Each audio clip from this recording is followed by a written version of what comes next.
Assalamualaikum warahmatullahi wabarakatuh. Innal hamdalillah nahmaduhu wa nasta'inuhu wa nastaghfiruh wa na'udzu billahi min syururi anfusina wa min sayyiati a'malina. May yahdihillahu fala mudhillalah wa may yudlil fala hadiyalah. Asyhadu an la ilaha illallah wa asyhadu anna Muhammadan abduhu wa rasuluh la nabiyya ba'dah. Allahumma salli wa sallim ala nabiyyina Muhammad sallallahu alaihi wasallam wa ala alihi wa sahbihi wa man sara ala najihi ila yaumiddin, amma ba'd. Ayyuhal ikhwah, kali ini kita akan pelajari tafsir surat ke-8 Al-Anfal ayat 45. A'udzu billahi minasy syaithanir rajim. Bismillahirrahmanirrahim. Ya ayyuhalladzina amanu idza laqitum fi'atan fasbutu wadhkurullaha katsiran la'allakum tuflihun. Ya ayyuhalladzina amanu, wahai orang-orang yang beriman. Idza, apabila laqitum, kalian berjumpa, fi'atan, pasukan, fasbutu, maka teguhlah, wadhkurullaha, dan ingatlah Allah, katsiran, yang banyak, la'allakum tuflihun, agar kalian menang. Qala Ibnu Katsir berkata, hadza ta'lim Allah ibadahul mu'minin adab liqa. Ayat ini memberi inspirasi kepada kaum mukminin, ya, tentang adab liqa. Adab liqa. Nah, kata liqa ini dikenal dalam biasanya orang-orang PKS, ya, orang-orang ikhwan muslimin. Jadi kalau jumpa ini namanya liqa. Kalau jumpa ini ada adabnya. Wa tariqus syaja'ah, dan jalan untuk berani menghadapi risiko demi kemenangan. Inda muwajahil a'da, saat berjumpa dengan musuh. Maka Allah berfirman, ya ayyuhalladzina amanu, wahai orang-orang beriman, idza laqitum, apabila kamu berjumpa dengan pasukan, rombongan, fasbutu, maka teguhlah, sabat, subut, ya. Usbutu ini fi'il amr ketiga dari kata sabata yasbutu. Fa amara ta'ala bisabat inda qital a'da, maka Allah menyuruh agar kita sabat. Nah, ini masdarnya, sabat, teguh, ya. Inda qitalil a'da, saat memerangi musuh. Wasobri, dan sabar ala mubarasatihim, saat berhadapan dengan mereka. Fala yafirru, jangan lari. Wala yangkilu, jangan mundur. Wala yajbunu, jangan takut. Bejitat kata di sini. Di sini jubun, ya. Panik. Ayat kerallaha, begitupun Allah menyuruh agar mereka ingat Allah, fitilkal hal, dalam kondisi seperti itu. Wala yansauhu, dan jangan melupakannya. Bal yasta'inu bihi, bahkan pada saat yang gawat itu mereka minta tolong kepada Allah. Wa yattakilu alaihi, dan tawakal. Wa yas'aluhu nasra ala a'daihim, dan mohon kepadanya pertolongan untuk mengalahkan a'daihim. Ala ini aja mengalahkannya. Ala itu kan di atas, isti'ala, untuk mengalahkan a'daihim, musuh-musuh. Minta kepada Allah. Kali ini Ar-Razi, Imam Ar-Razi mengatakan fa in qila fa hadhil ayat tujibu sabat ala kulli hal. Ayat ini menginspirasi agar kita sabat, teguh dalam menghadapi semua kondisi, bukan perang saja. Wa hadza yuhimu annaha nasikhatun. Ini seakan-akan memberikan pemahaman menjadi nasikh, ya, menjadi penghapus li ayat taharruf wa tahayyus. Untuk ayat tahayyus, tahayyus itu tidak di tempat, ya, maksudnya strategi itu kita tidak menghadapi dia, tapi cari bantuan. Atau taharuf, melencong.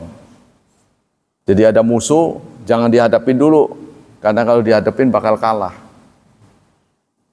Jadi ayat ini kan seakan-akan bertentangan. Kalau ngadepin musuh, udah hadapin aja, kalah atau menang nomor 2.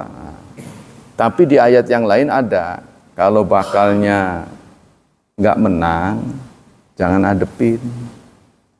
Kalau bakalnya lebih banyak pahitnya daripada manisnya, menghindarlah.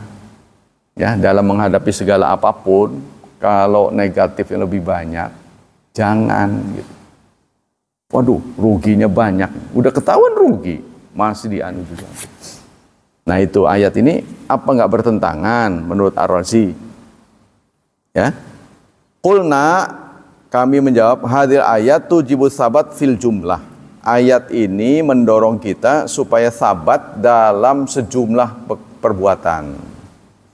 Wal muradu minas sabat al-jiddi fil muharabah. Yang dimaksud sabat ini sungguh-sungguh, menghadapi segala masalah itu dengan sungguh-sungguh. Ya.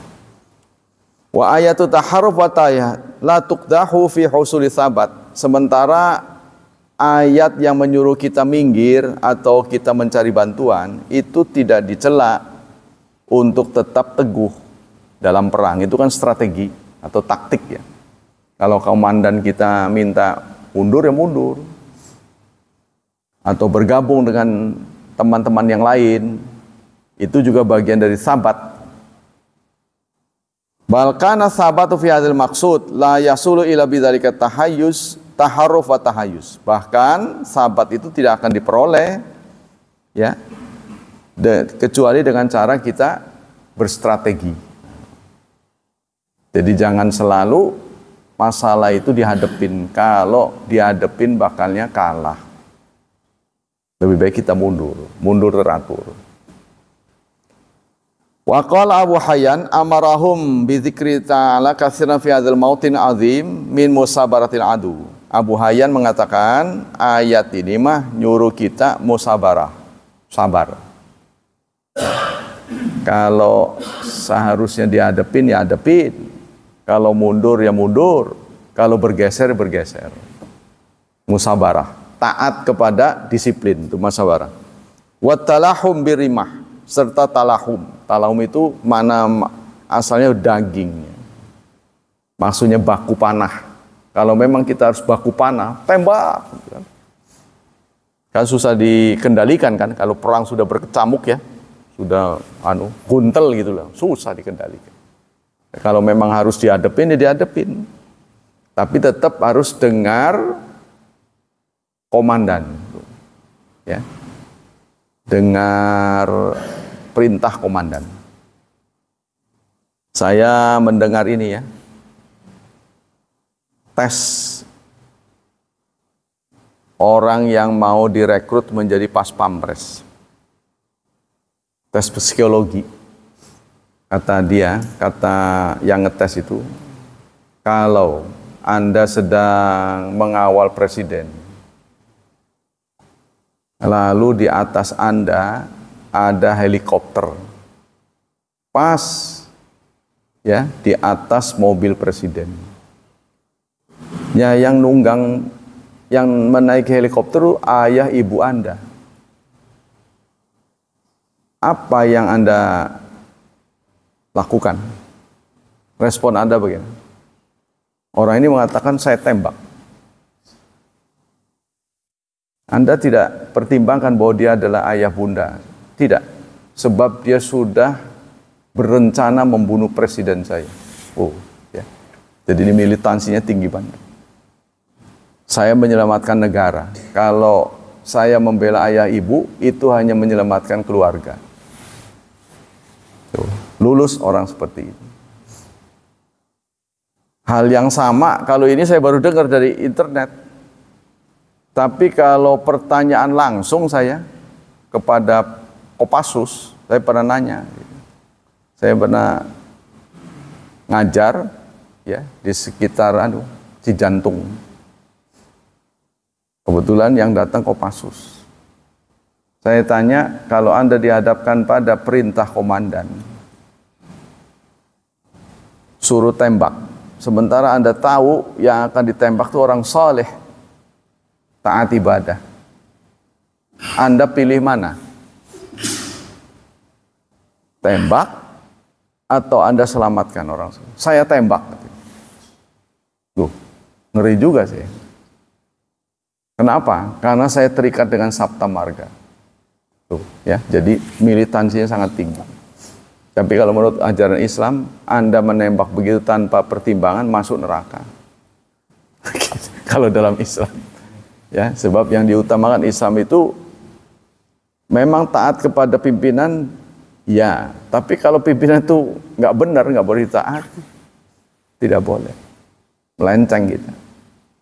Sama dengan diceritakan Ibnu Katsir tentang sebab nuzul surat 4 ayat 59. Ya ayyuhalladzina amanu ati'allaha wa ati'ur rasula wa ulil amri minkum. Nah, Ibnu Katsir mengulas, ya, membawa cerita ada satu momen Rasulullah mengutus sahabat ekspedisi perang.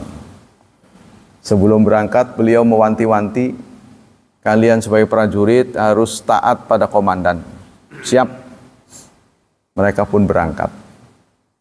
Dalam perjalanan sang komandan meminta pasukannya mengumpulkan kayu bakar.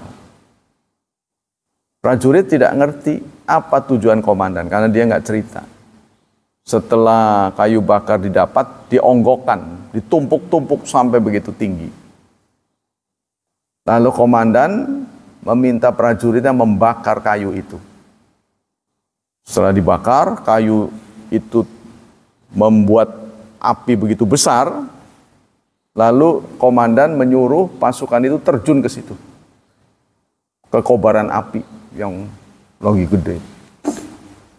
Prajurit mengatakan, sebenarnya sejak Anda menyuruh kami mengumpulkan kayu bakar, kami tidak mengerti. Tapi itu hal yang wajar, kami terikat dengan suruhan dari Rasulullah agar taat pada komandan. Begitupun ketika Anda meminta kami membakar kayu. Tapi ketika Anda meminta kami masuk ke kobaran api, tunggu dulu. Karena ini urusannya nyawa. Kami minta konfirmasi Rasulullah. Kalau Rasulullah mengatakan, ya turuti, nah, kami akan terjun. Mereka pun mengutus,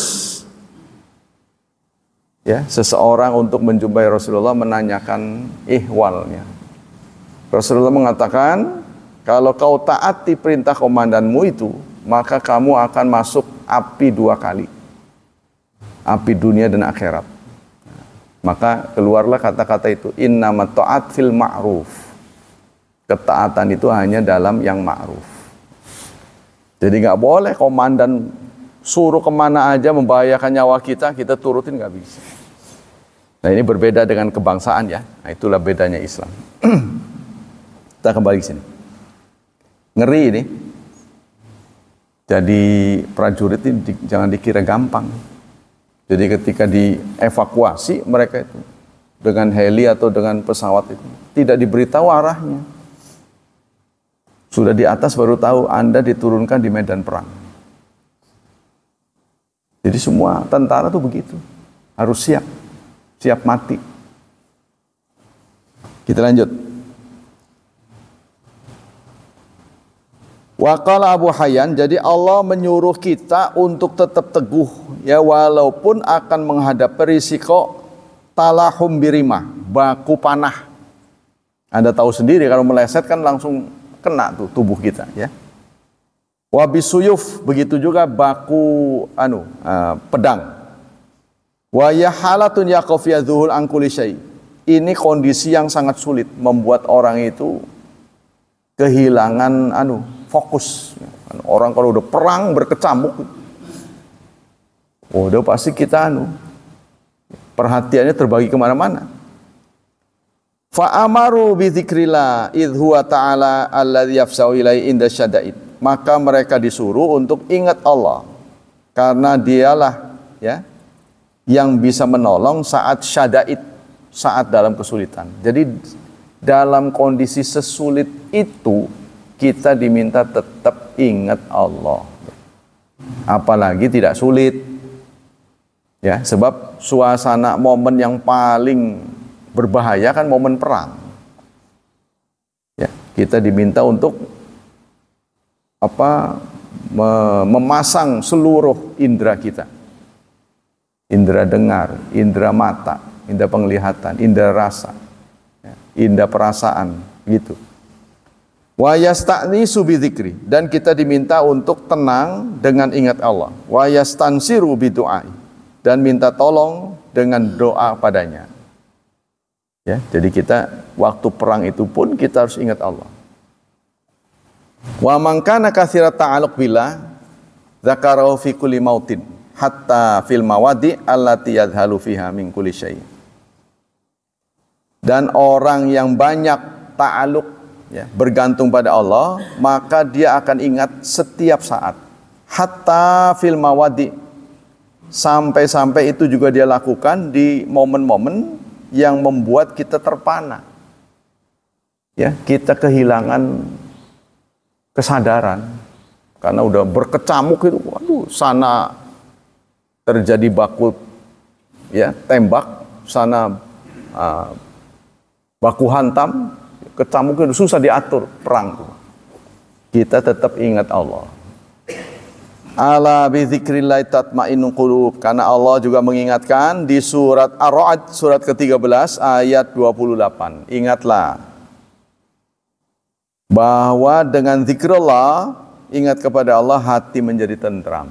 Mestinya begitu ya. Dengan ingat Allah kita akan tentram. Wa qala Abdul Karim syahidal muslimuna fi mauqiati badrin amma amdadas sama. Menurut Mufasir Abdul Karim, di sini Allah memberikan pembelajaran kepada kaum muslimin bagaimana kesaksian mereka di perang Badar. Jadi peserta perang Badar itu langsung melihat pertolongan Allah yang nyata. Ya, jumlah mereka sedikit, musuh banyak, kemudian turun bantuan dari langit. Wa tada'u baina aidihim hadza nasral mubin. Dan Allah meletakkan di depan mereka pertolongan yang nyata. Jadi dari sisi perhitungan, sulit terjadi kemenangan, sulit didapat. Tapi begitulah Allah menakdirkan, waktu perang Badar umat Islam menang. Alladzi kana maftatun tisaratihim allati satajid ba'da hadza. Itu merupakan awal dari pertolongan ya, yang akan terus terjadi setelah ini. Cuma di perang Uhud kita kalah ya. Kalahnya itu karena indisipliner. Kita sudah fokusnya bukan ke akhirat lagi tapi ke ghanimah. Itu yang menyimpangkan niatnya. Fi ma yaduru bainahum wa bil musyrikin wal kafirin min qital. Wa li alla yaghlib al muslimin hadza syu'ur. Dan supaya tidak dominan ya terhadap kaum muslimin hadza syu'ur, perasaan seperti ini, alladzi istaula alam yaum badrin, yang didapat saat perang Badar. Jadi jangan sampai orang Islam itu aleman. Dia manja. Wong perang Badar dengan jumlah sedikit aja menang, komo-komo banyak. Nah, itu jangan sampai begitu. Militansinya itu lah. Seperti kita sekarang banyak, buktinya kalah. Ya, diatur oleh orang yang sedikit. Karena kita nggak becus, ngurus apa aja nggak becus. Tuh. Boro-boro ngurus negara yang begini luas. Ngurus katanya yang sedikit-sedikit saja nggak lempeng. Tidak amanah. Nah, itu. Ya, itulah kebanyakan terjadi seperti itu. Min aunillah wa imdadi bil malaikat itu qatilu ma'ahum, serta pertolongan Allah dengan hadirnya malaikat yang berperang bersama mereka. Li alla yaghliba hadza syur alaihim, supaya perasaan seperti ini tidak dominan. Wa yaslimu ila tawakkul, sehingga mereka pasrah. Bohong sedikit aja menang, apalagi banyak. Ya kan? Wathiqa bidhamani nasri ala min ghairi idad wajhat, sehingga mereka merasa pasti menang walaupun persiapannya tidak bagus ya. Persiapannya tidak mumpuni. Faqad arahumullah fi qauli ta'ala. Maka Allah memperlihatkan firman-Nya ya di ayat ini ya. Arahumut tariq alladzi ya'khuduna li tahqiqin nasr, yaitu Allah memperlihatkan jalan supaya kita menang. Alladzina yunshiduna, yang mereka rindukan. Mereka merindukan kemenangan. Kalau mau menang, udhkurullah, ingat Allah. Wasrasama lahumud dustur alladzi yastaqimu alaihi liyakunu lahumul ghalab alladzi yarjunahu. Dan Allah menggariskan ya, langkah-langkah yang harus mereka lakukan supaya menang. Fathabat lil adu, maka keteguhan terhadap musuh. Wa tasmim ala liqa'i, tasmim itu mana asalnya budek ya, tasmim itu kan sommun bukmun kan, budek. Bagaimana maksudnya budek? Udah jangan dengerin omongan-omongan, tetap fokus ya menghadapi musuh. Kalau kita dengerin denger ini semua didengar, langkah kita jadi tidak menyatu. Duna ayyaka fi nafsi ayyuhajisin, jangan sampai ada unek-unek. Ketika perang tuh pikirannya banyak, ya nggak bakal menang, nggak fokus.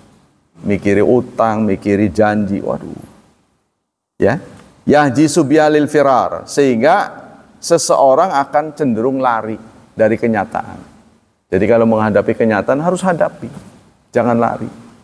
Sebab lari dari kenyataan adalah masalah. Lari dari masalah menimbulkan masalah baru. Harus dihadapi. Awit taraju aw akhadha janib alladhi min muwafaqatil mawaqifil qital wa huwa silah al amil. Contohnya ya, bawa pedangnya yang tajam. Persiapannya harus betul-betul mantap ya. Bima la ta'lamu kasarata ada wal udud likasi ma'raka wa tahqiqi nasr. Wala yakuna dzalika mauqif mutahan lil insan wa huwa yuji wujuhal maut.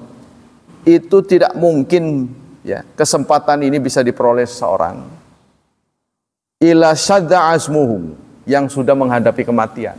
Kan udah tahu nih risiko perang ini kan pasti mati. Ya. Kecuali kalau syadda azmuhu, azamnya, niatnya kuat. Itulah yang disebut dengan militansi lah. Ya, saya kira semua prajurit pasti disumpah. Kalau berujung dengan kematian, mereka tidak komplain. Keluarganya juga pasti udah begitu. Bagaimana kalau berakhir dengan kematian? Seperti beberapa waktu yang lalu kan, pasukan Garuda Hitam ya, mengalami korban syahid 20 lebih 200 lebih di Palestina. Pasukan ini gabungan pasukan keamanan PBB yang dari Indonesia itu dibombardir sama Israel belum lama ini. Ya mereka gugur. Tapi tidak menciutkan nyali, tetap aja temannya sekarang melawan. Malah sekarang lagi kebakaran apa ya? Israel. Terjadi kebakaran. Wa mala qalbahu yaqinan bil jaza, ya. Jadi kita harus salut kepada prajurit kita, ya. Mereka hidupnya tuh belum tentu anu. Makanya dulu pernah kepengen ngompreng. Mereka berbisnis dulu makanya dilarang karena saking pahitnya. Berdiri aja, latihan, berdiri latihan, kan kesel juga itu. Ya, berdiri latihan, berdiri lagi lama, ngamalin negara, terus nggak mikirin apa-apa. Apalagi nasib kita, prajurit kita yang di perbatasan Malaysia itu mencolok sekali katanya dari sisi kesejahteraannya. Yang dari Malaysia diurus dengan baik, kita boro-boro tuh tempat posnya aja jelek, perbatasan. Bagaimana nggak ngenes, nggak ketemu dengan keluarga, ya, nggak ada AC, nggak ada mall, nggak ada kadang-kadang air bersih, nggak ada. Mereka dilatih begitu, survive. Watala wasalamah, serta menginginkan selamat. Wahubul baqa, ini tidak mungkin menang kalau orang, ya, kepengen aman, menjauhi risiko.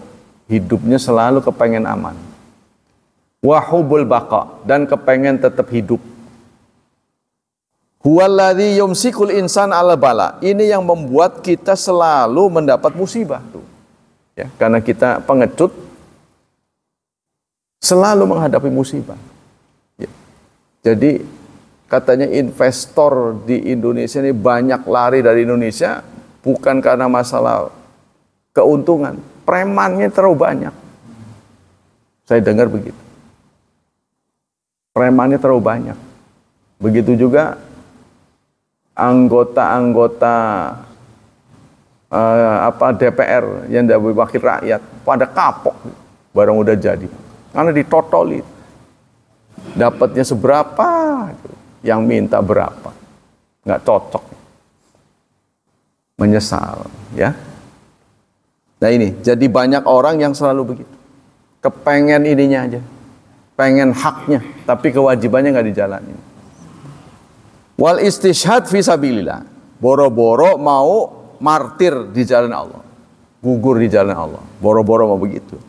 Ibtigha al-fauz biridahu, mencari kemenangan dengan mendapat ridhonya. Waliqai, dan berjumpa dengan Allah jalla sya'nuhu alal wa'di ladzi wa'ada bihil mujahidin, untuk mencapai janji yang Allah janjikan kepada mujahidin.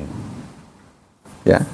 Min ajli hadza kana farasan wal abtal yashabuna ma'hum ma yu'athiru bil hub min zaujatin wa khalilat. Karena itu orang-orang prajurit-prajurit yang ikut perang itu tidak kepikiran mikirin istri di rumah, mikirin boro-boro tuh nggak kebawa begitu.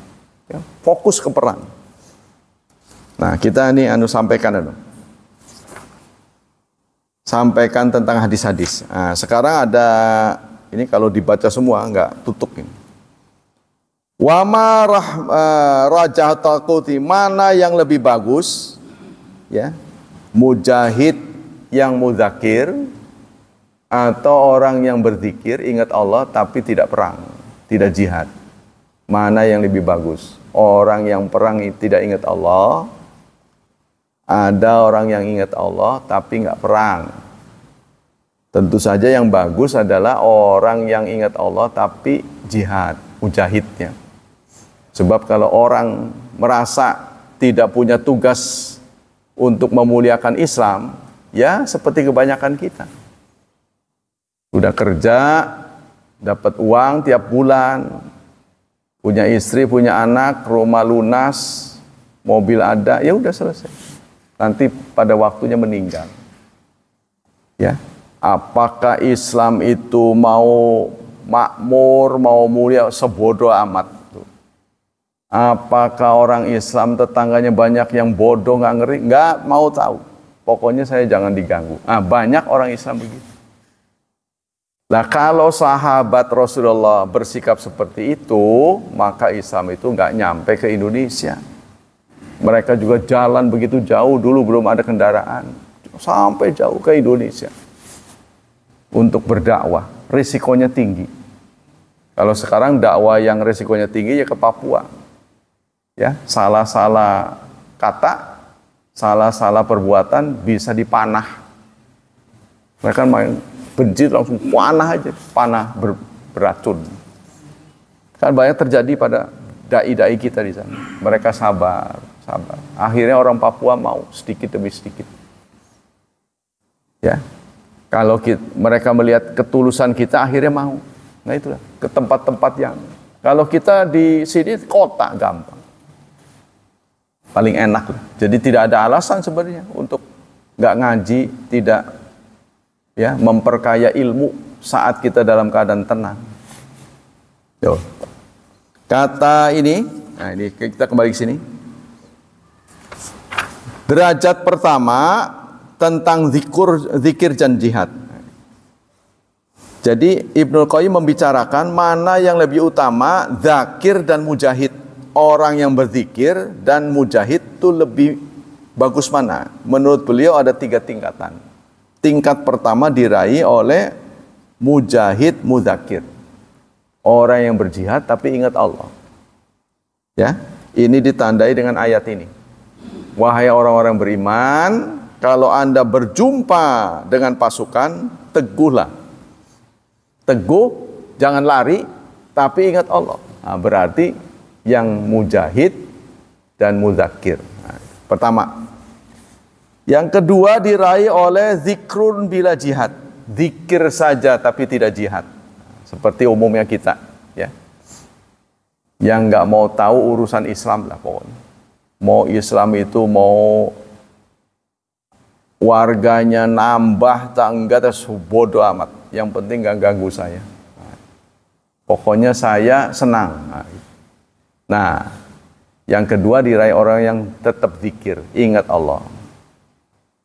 Ya. Yang ketiga terendah orang yang jihad tapi tidak ingat Allah.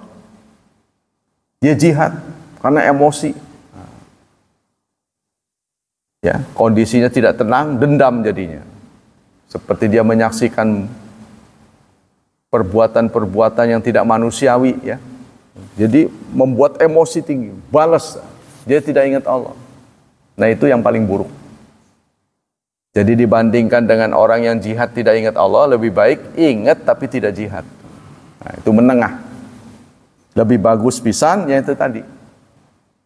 Yang berjihad ingat Allah. Sekarang hadis-hadis. Dalam hadis yang dirawikan oleh Salim bin Abi Nadar, Maula Umar bin Ubaidillah, hamba dari Umar bin Ubaidillah, kana katiban lahu, dia adalah penulis.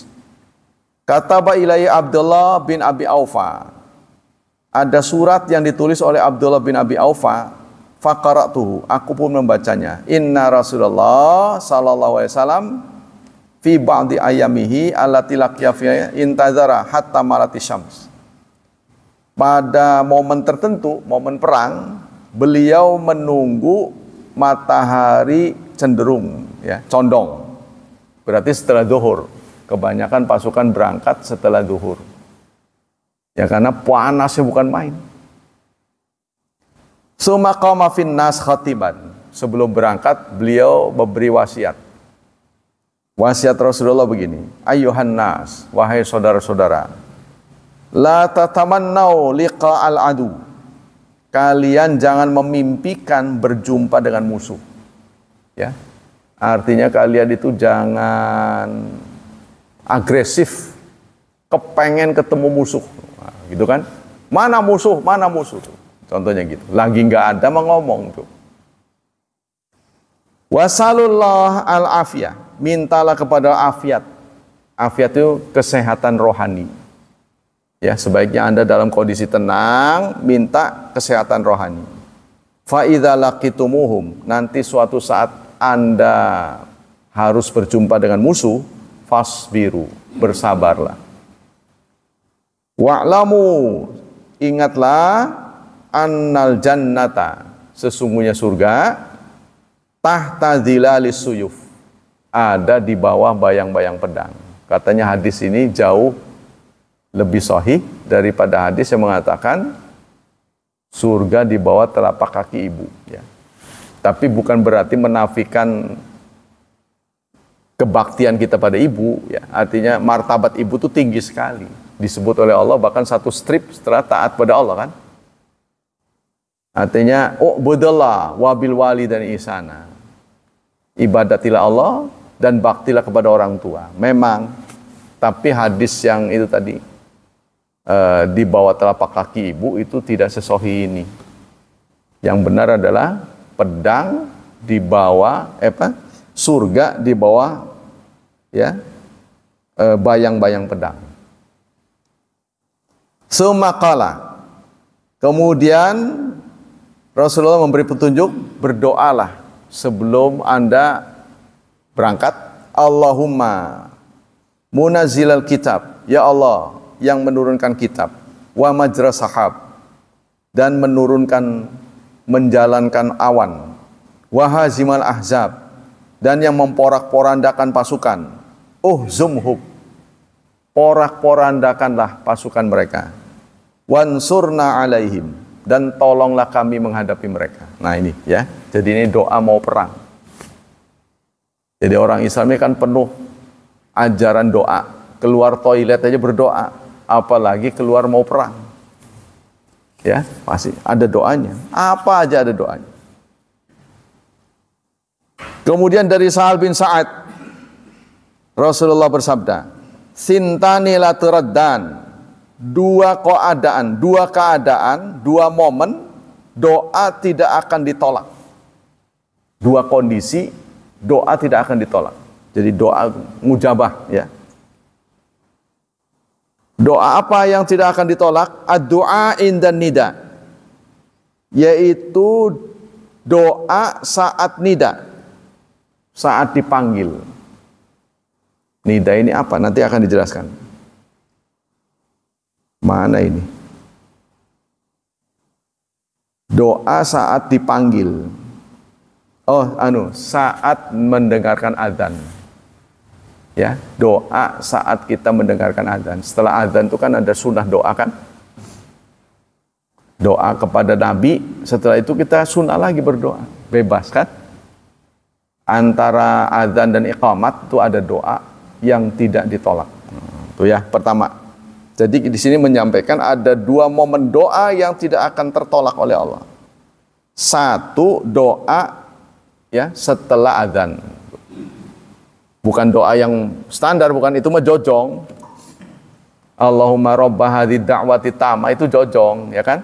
Setelah itu doanya apa? Salawat pada Nabi, ya. Jadi setelah Allahumma robba hadhid da'wati tamah wassalatil qa'imah ati Muhammadanil wasila wal fadilah wab'athu maqaman mahmudan alladhi wa'attah innaka latukhliful mi'ad, ya.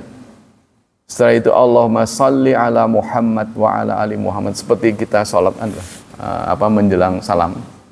Setelah itu kita baru berdoa. Bebas, ya.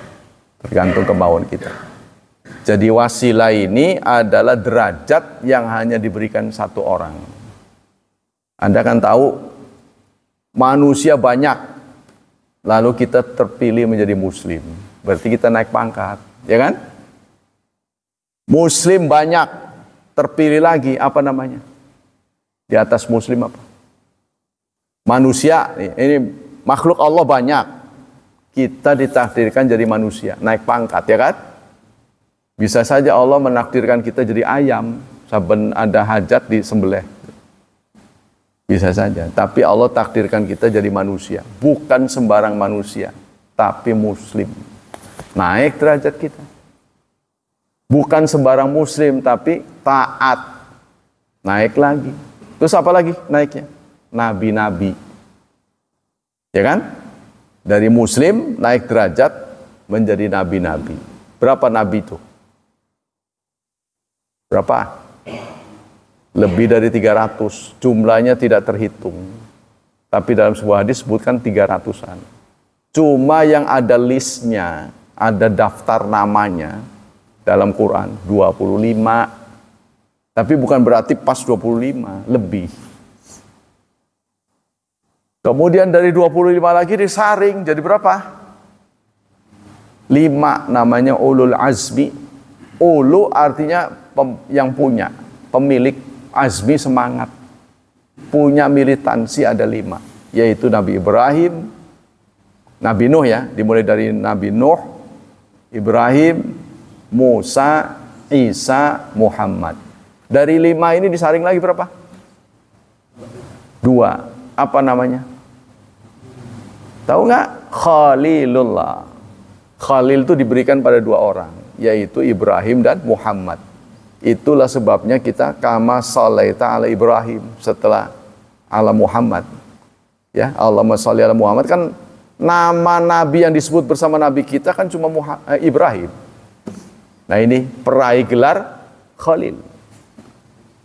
Setelah meraih gelar Khalil, nanti di akhir satu saja yang dapat, yaitu wasilah. Belum ketahuan siapa yang akan ditunjuk oleh Allah. Maka Rasulullah mengatakan, mudah-mudahan aku. Maka tolong doakan. Kata Nabi, tolong doakan. Nah, doakan itu setiap dipanggil adzan. Tiap ada adzan, panggil Allah. Wab'atsu maqam, apa itu? Rabb hadhihi da'wati tamma was-salih qa'ima ati Muhammadanil wasilah. Berikanlah wasilah. Wasilah itu derajat paling tinggi. Hanya diberikan pada satu orang. Nabi menjanjikan, nanti kalau saya yang dapat, tenang. Ya, Anda juga kecepretan. Ya, tenang. Jadi nggak akan rugi kalau Nabi kita menang. Beliau kan termasuk orang yang bersyukur lah. Pasti berbagi. Gitu. Karena hadiahnya banyak nanti. Wah, orang dapat hadiah, ini dapat ini. Wah, nggak kepegang lah. Kalau orang juara itu. Ditetapkan sebagai dapat lagi voucher, dapat lagi. Wah, nggak. Sampai diwakilkan orang suruh megang hadiahnya begitu banyak. Nah, itulah yang kelak akan diterima oleh Nabi Muhammad. Salah satunya adalah syafaat, pengakuan bahwa kita umat Nabi itu yang ngaku siapa? Ya Nabi Muhammad. Jangan sampai orang wawan. Sirane siapa? Waduh, berabe kalau begini. Ya, jangan sampai. Nah, tanda-tandanya sudah. Jadi 2 doa yang tidak akan ditolak. 1 saat sudah dikomandangkan adzan, yang kedua indal ba'si, ketika perang berkecamuk. Tuh. Hina yalhamu ba'duhum ba'dan, ketika guntel. Yalham ini menjadi daging ya, berjibaku. Ketika perang berjibaku, tang begitu kalau perang pakai pedang. Nah, disitulah diminta berdoa. Ya Allah, kalau aku gugur, takdirkan menjadi syahid. Orang yang syahid mendapat jaminan bebas portal. Tuh, janji Allah. Untuk orang yang mati syahid, ya, itu bebas dari azab kubur. Bebas dari hisab. Tidak ada azab kubur. Tidak ada hisab. Tuh, ya. Kemudian hadis berikutnya dari Qais bin Ubadah, kana ashabu Rasulillah yakrahuna sauta indal qital.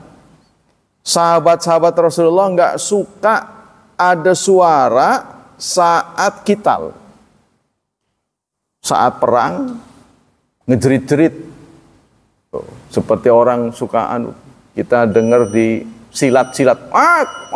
Enggak senang. Mau maju ngomong, ini ngomong. Nah, itulah saudara hadis-hadis yang berkaitan dengan perang. Kita ke fatwa Syekh Utsaimin. Ya, singkatnya ayat ini menginspirasi kita dalam kondisi perang saja kita harus ingat Allah. Ya kan? Apalagi bukan perang. Dalam kondisi yang gawat, perang sekalipun jangan sampai melupakan Allah. Sekarang kita akan membacakan fatwa dari Syekh Utsaimin, yaitu hadiah, hibah, dan atiyah. Hadiah, pemberian, atiyah juga pemberian. Hibah, hadiah, hibah, pemberian. Apa bedanya itu? Hadiah, hibah, atiyah, pemberian. Nah, ada yang bertanya, ma hukmu akhdil hadiah? Wahal kana Rasul ya'khudhu hadiah? apa hukum menerima hadiah? Apakah Rasulullah juga pernah menerima hadiah? Nah, ini ditanyakan. Dijawab oleh Syekh Utsaimin, qabul hidayah min hadyin Nabi. Menerima hadiah adalah salah satu perilaku Rasulullah. Ya. Coba menurut Anda apa hadiahnya? Hadiah dan pemberian bedanya apa? Prestasi. Hadiah dan pemberian kan mirip-mirip. Ya, orang dapat hadiah juga diberi. Ya, diberi juga hadiah. Kalau dalam Islam hadiah itu adalah pemberian yang diantar. Tuh. Seperti Nabi Sulaiman mengantarkan hadiah kepada Ratu Saba. Terbalik ya. Ratu Saba memberi hadiah kepada Nabi Sulaiman. Ya, bihadiyatin.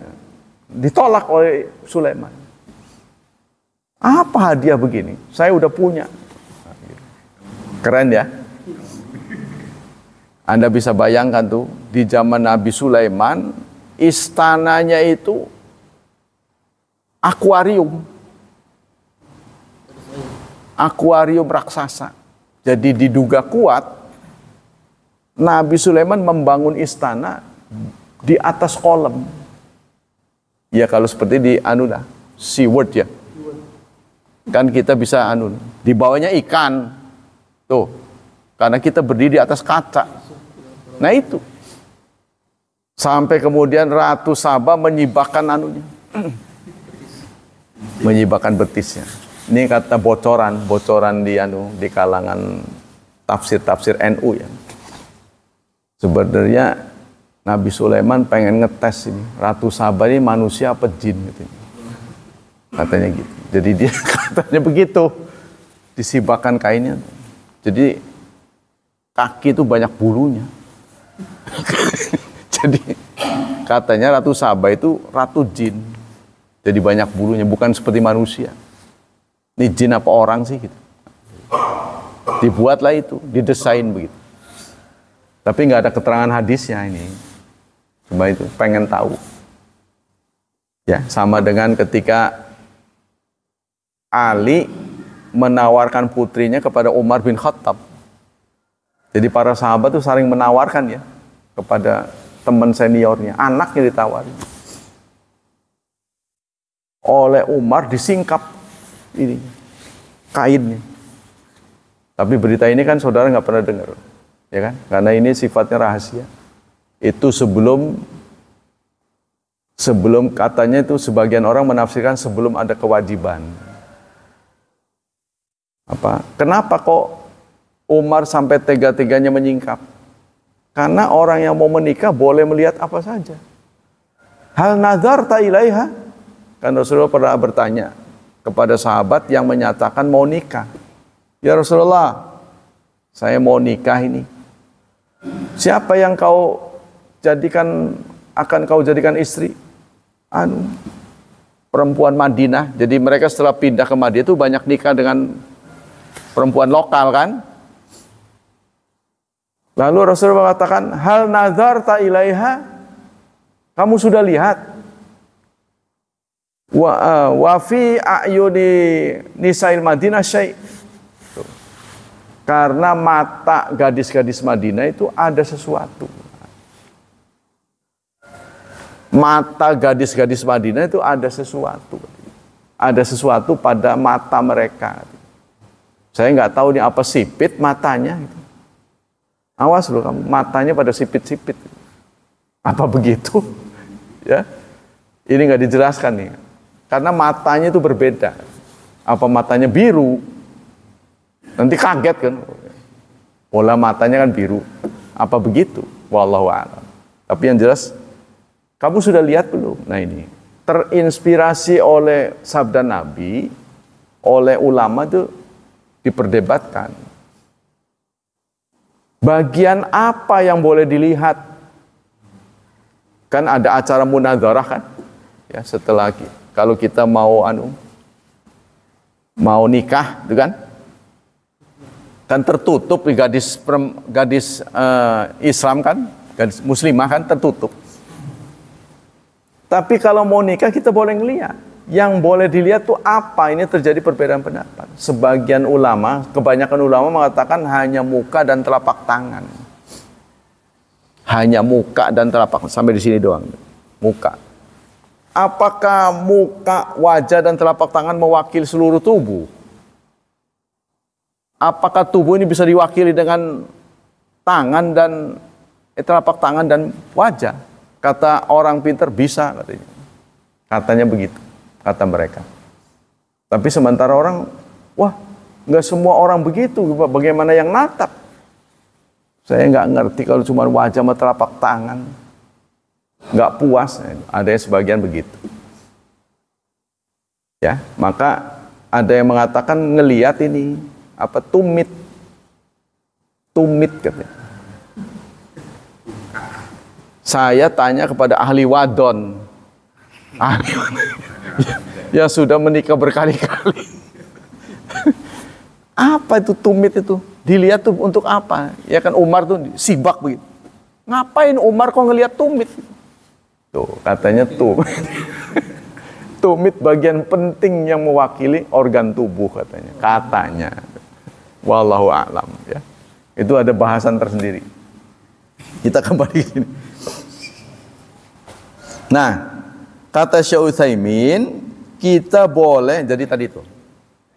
Pemberian dan hadiah, bedanya hadiah itu diantar. Jadi yang ngasih yang datang. Ya. Kalau pemberian, atiyah itu pemberian atau sedekah.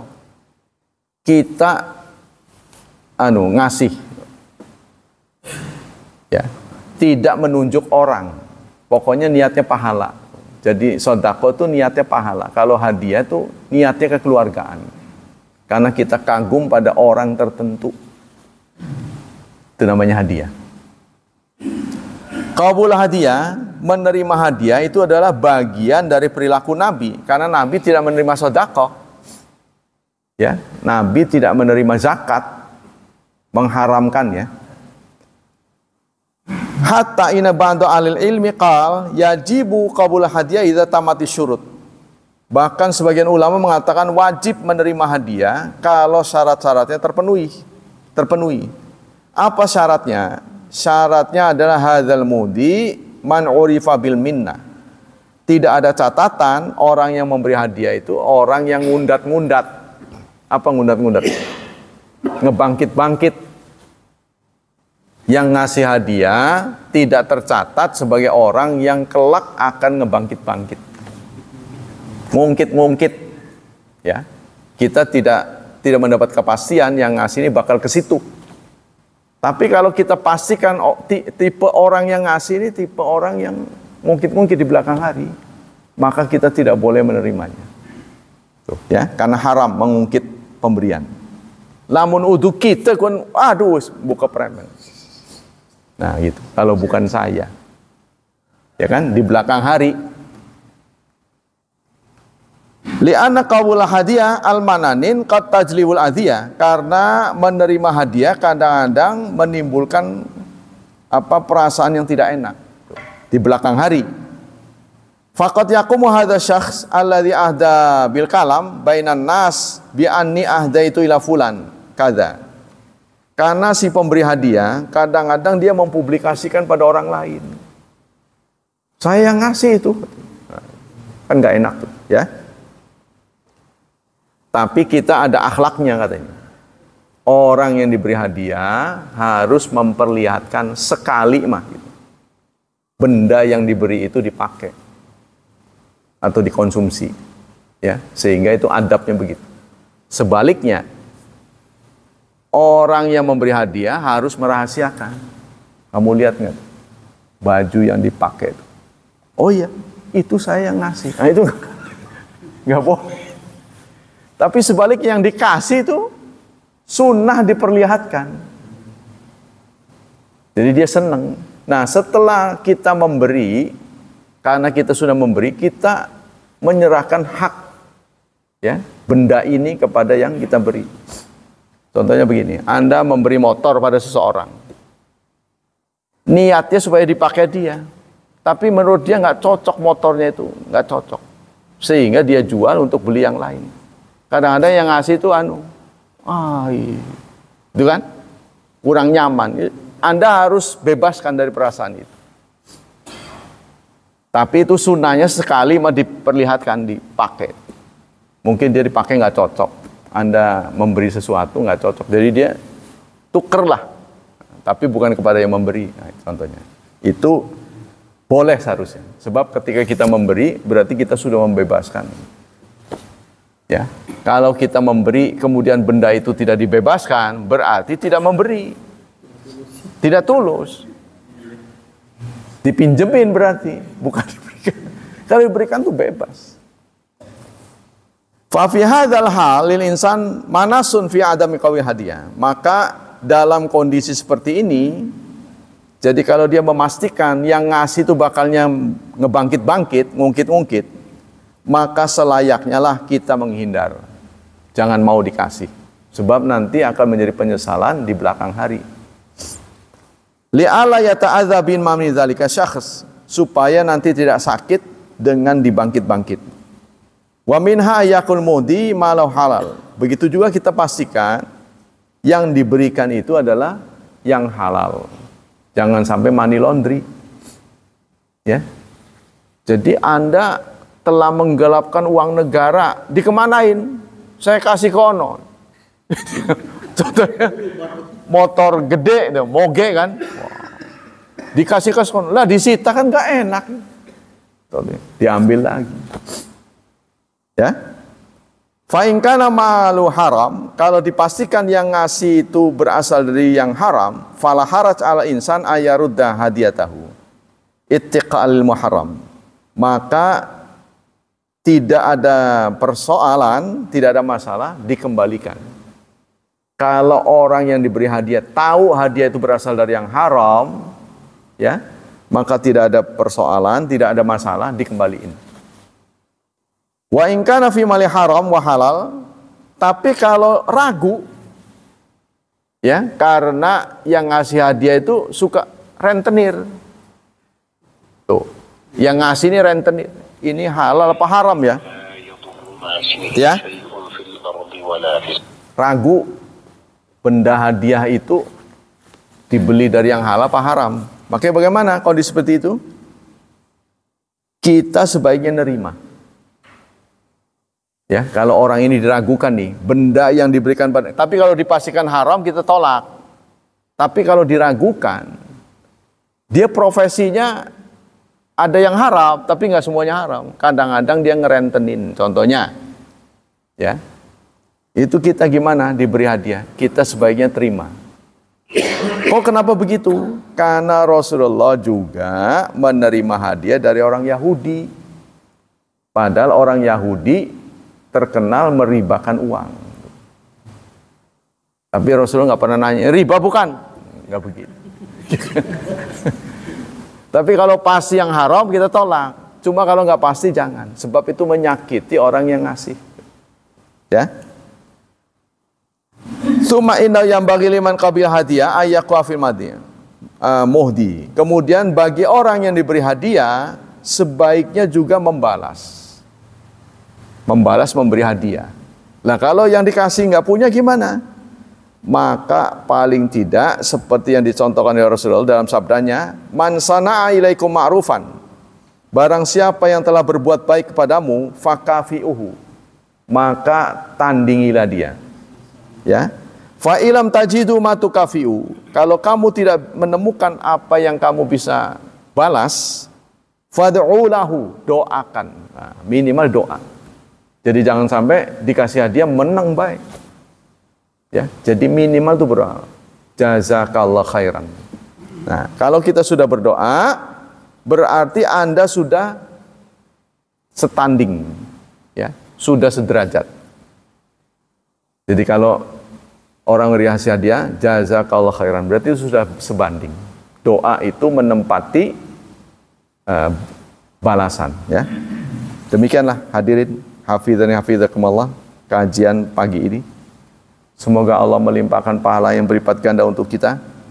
Semoga Allah tetap menjaga dan melindungi kita dari wabah dan fitnah, dari syubhat dan syahwat. Dan semoga Allah memudahkan hidup anak-anak kita, mentakdirkan mereka menjadi hambanya yang saleh dan salihat. Subhanakallah wa bihamdika, asyhadu an la ilaha illa anta, astaghfiruka wa atubu ilaik. Wassalamualaikum warahmatullahi wabarakatuh.